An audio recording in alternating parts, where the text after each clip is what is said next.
guys, Evers here. And Mish.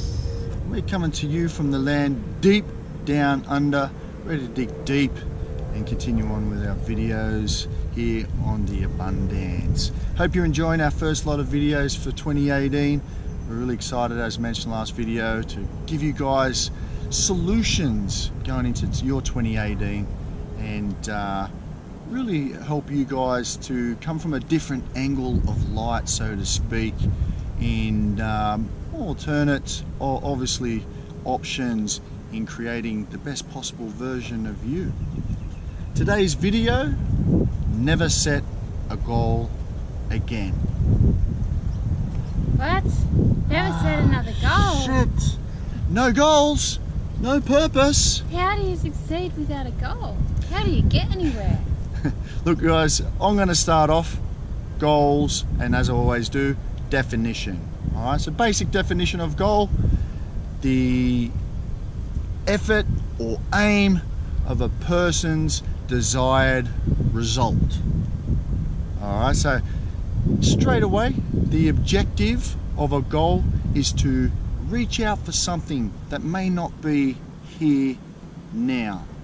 Okay, so part of this awakening experience, you start to learn that we're trying to really marry the energies, obviously, that we have as a human being in this beautiful vehicle that we have down here on Earth. When I talk about marrying the energies, I think we've got to start with a platform and start to really understand that everything around us is energy. Okay, so we are made up of energy. Everything that you can look in your room, made up of energy. Your thoughts, energy. Your emotions, energy, etc., etc. You know where I'm coming from. So if we can think of that energy side of things, I want us to start coming from an angle of the yin and the yang, the female, the masculine energy. And funnily enough, isn't that correct, Mish? We both share the female and the masculine aspect. Yes. Maybe you want to share with the guys? So energy is all about stillness and receptiveness, drawing things inward. So it's like a magnet that draws energy to the heart, and it's to do with the spirit. So yin energy is about the essence of our being, our spirit. Very, very powerful. Yang? Okay, so the yang, as Mish has said, the opposite of the yin energy, the more masculine energy. Let's look at the yang energy as more of an energy of projection. Okay, so projecting that energy out from obviously a more thought process. It's a very actionable energy.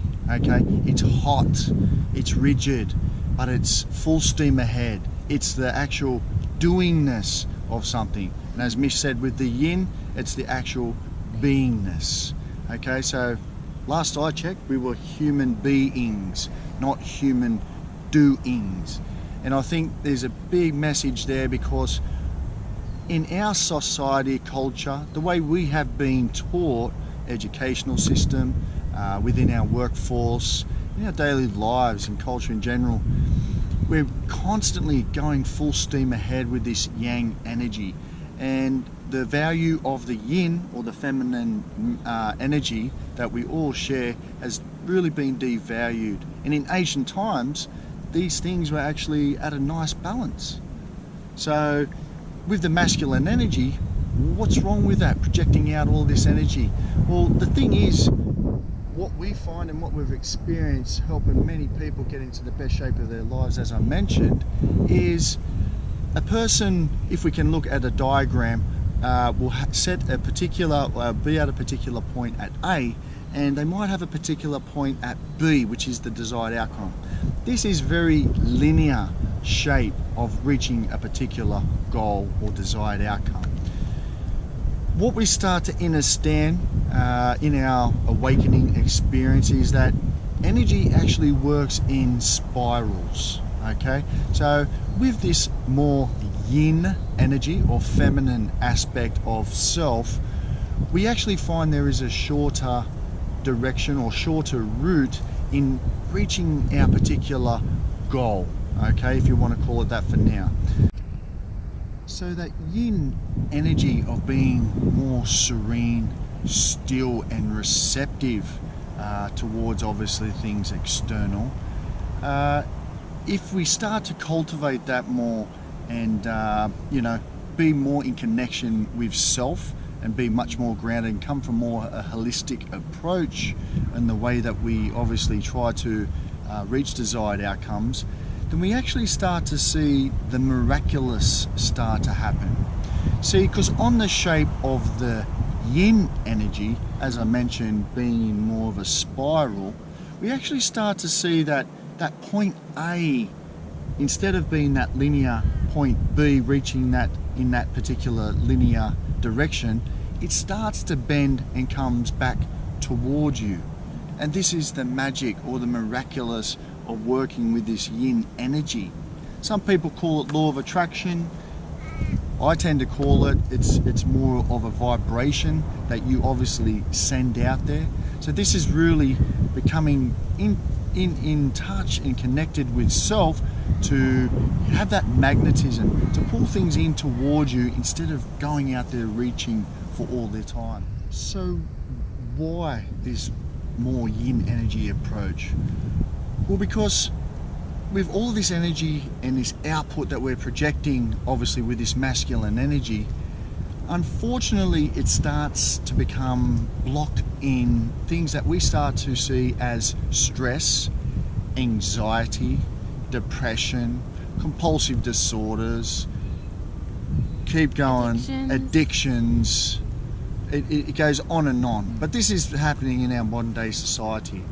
And I think great examples of these energies being balanced in how we see them is, for instance, if you're buying a house, that is the yang aspect.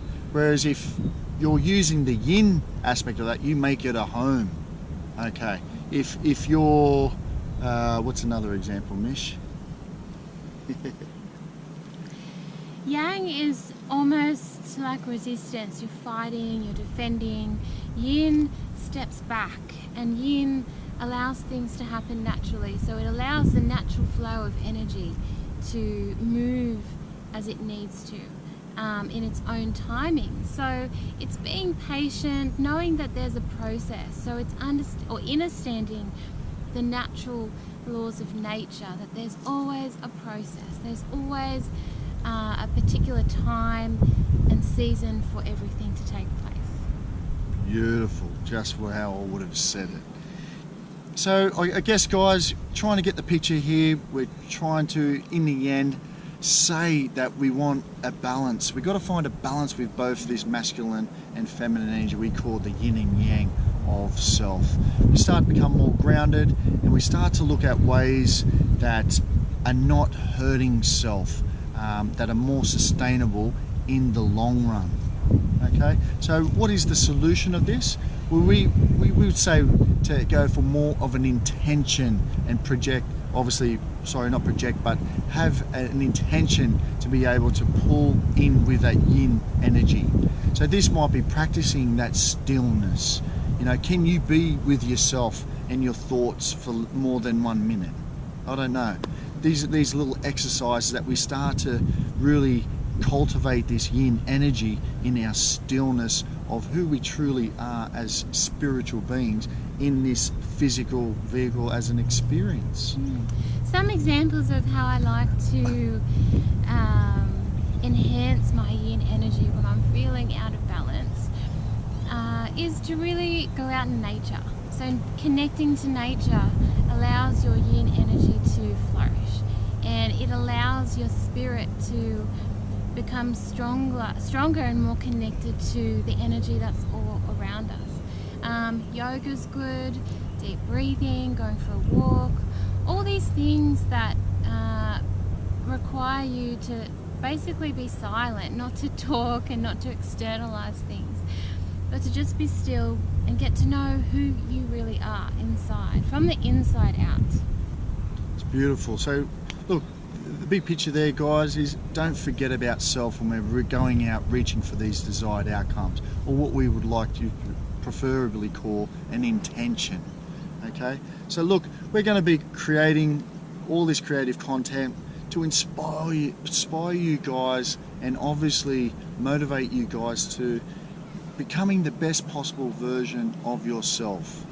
You know, our spiritual awakening has been something magic over these last few years, and the more you start to learn about these different energies that obviously are our true nature of a spiritual being, then you start to see that reaching out and, you know, trying to go for these desired outcomes, it's not necessary. These things are all meant to be for you. Okay, we're abundant in everything. So on that note, guys, you know, like we always say, we want you to dance to the tune of your spirit sound. Okay, if you've got any questions, if you've liked the video, just like down underneath. Otherwise, write us an email, theabundance33@gmail.com. And Mish, all good? All good. Beautiful, guys. Peace. Peace.